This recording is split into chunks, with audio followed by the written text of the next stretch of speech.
All right, it is time to use the quadratic formula for real now. In the previous notes, we looked at the discriminant, which is a portion of the quadratic formula. But in these notes, we're going to use the whole thing to get our solutions for a quadratic equation. So again, just to recap the formula, we have for a polynomial in the form ax squared plus bx plus c, and really we want a polynomial quadratic equation in the form ax squared plus bx plus c equals 0. We have the quadratic formula, which is x equals negative b plus or minus the square root of b squared minus 4ac all over 2a. And you'll remember from the previous notes that this portion is called the discriminant. And something to remember for now is that when the discriminant is negative, there is no real solution. There are imaginary solutions, but for this class we will not be focusing on that. We'll just say no real solution for a negative discriminant.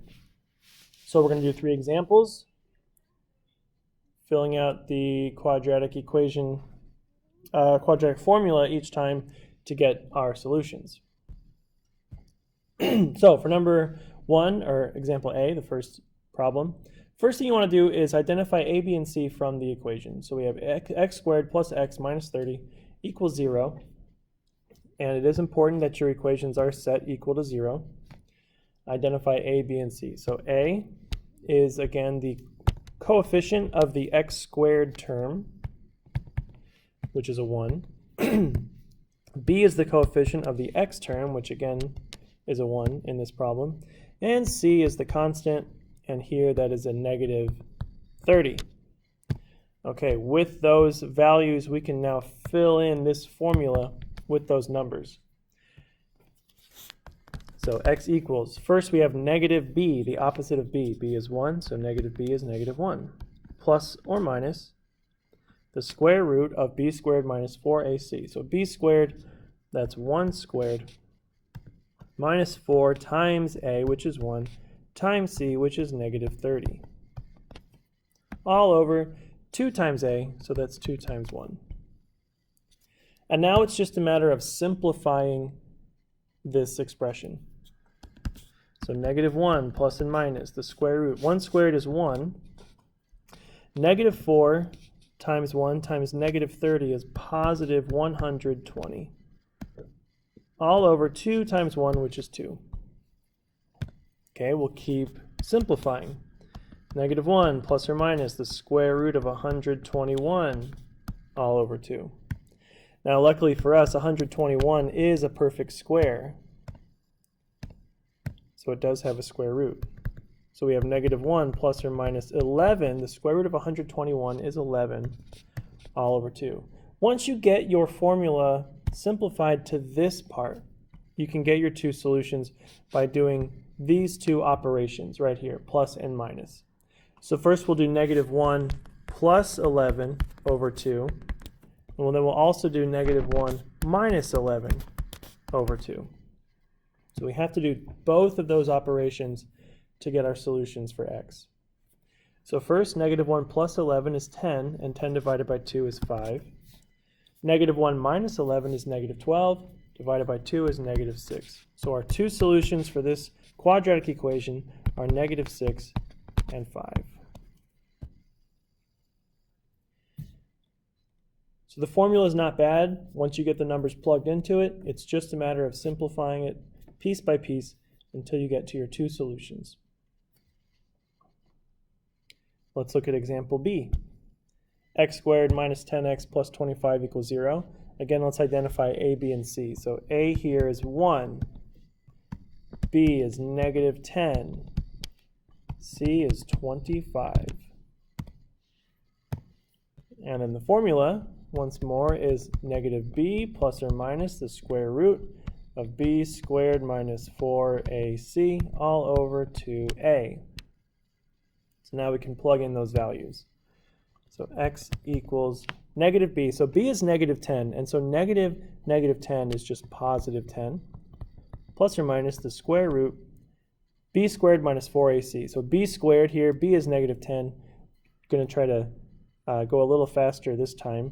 Negative 10 squared is 100 minus 4ac maybe we want to write this all out. 4 times 1 times 25 all over 2a. 2 times 1 for this one is 2. So 10 plus or minus the square root. Now 4 times 1 times 25 is 100. So we have 100 minus 100, which is 0. And so when the discriminant is 0, if you remember from the previous notes, when the discriminant is 0, we have one solution for the equation. And here's why. Because the square root of 0 is 0. So our solution is 10 plus and minus 0 over 2. Well, 10 plus 0 and 10 minus 0, those are the same thing. Those equal 10 either way. So our solution really is just 10 over 2, which is just the number 5. So only one solution in this case because the discriminant was equal to 0. And when you take the square root of 0, you just get 0. And when you add or subtract 0 from some number, it doesn't change it. So one solution there. Finally, example C. 2x squared minus 3x plus 15. So A here is 2, B is negative 3, and C is 15. Now, could we do this without the equal 0? Of course, we could. Any quadratic, we could find A, B, and C and plug them in. But the point of having your equation set equal to 0, besides just being able to identify A, B, and C, is that, remember, we are finding the values of x that make the equation equal to 0.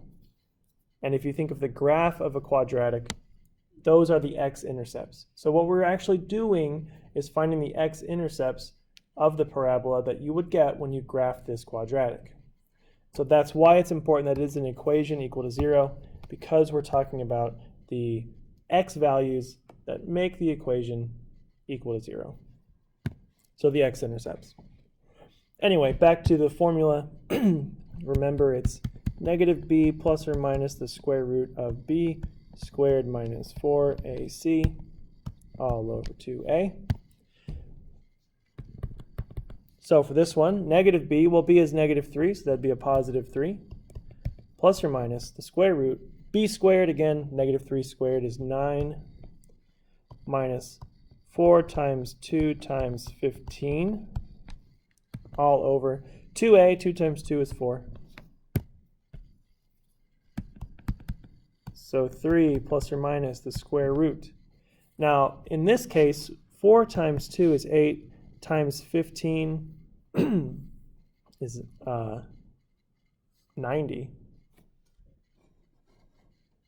No, 120. 4 times 2 is 8, times 15 is 120. 9 minus 120 is negative 111 all over 4. And remember what we said at the beginning of the notes. When you have a negative number in your discriminant, what we can do for now is just say no real solutions.